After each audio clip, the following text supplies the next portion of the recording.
is Jess. The one job that I will be reviewing for you today is a FIFO chef. So I don't do that anymore, but I did work away for about 7 years as a chef and as an operator once I moved into operations. Yeah, I applied for the job. I got my resume done professionally. I applied for the job. I got a police clearance. I had copies of all my trade certificates, and I basically flew out, I think, like 4 days later. It's a really easy pathway in. Even if you don't want to continue on in the kitchen, they're always screaming out for chefs. So it's super easy. If you've got all of your certifications, you've got a police clearance, you've got a driver's license, you're in. A day in the life of, I did predominantly night shift. I did a very varied variety of rosters. I did 2-in-1, 3-in-1, 4-in-1, 6-in-1. I worked at lots of different sites doing relief. Predominantly I did 2-in-1s, and predominantly I did night shift cooking breakfast. So my day would look like this.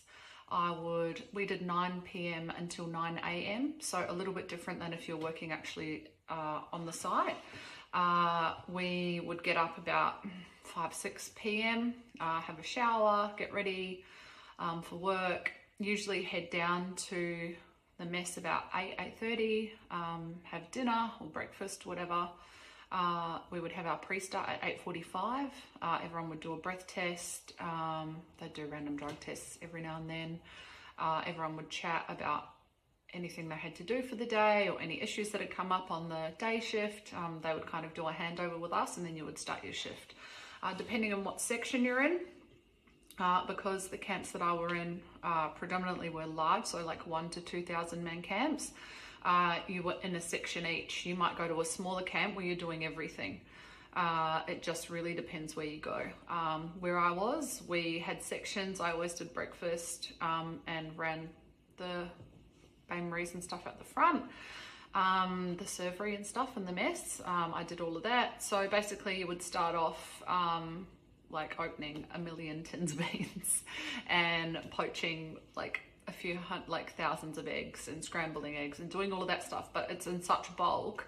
Your night goes really fast. So basically you would do all your food prep, everything, get everything all ready until we'd have a break about 12:30 or 1 a.m. One of us would cook dinner or lunch.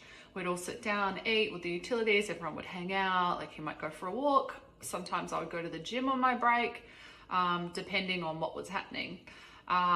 Then your second half of your shift is really gearing up to smash a breakfast service. So you're getting everything ready, you're putting everything in the bain-maries, you're filling them up with water, they're getting heated up.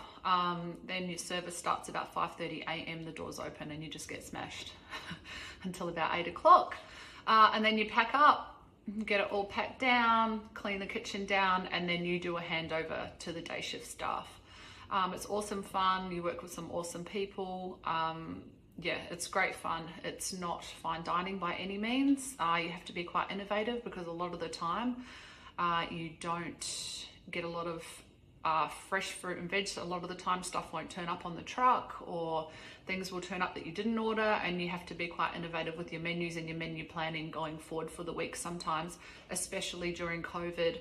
I know they've had loads of problems in getting stuff to site, so it's been pretty full on. You have to kind of think outside the box and get in there and help everyone with their job. You're not just in your one section doing your one job.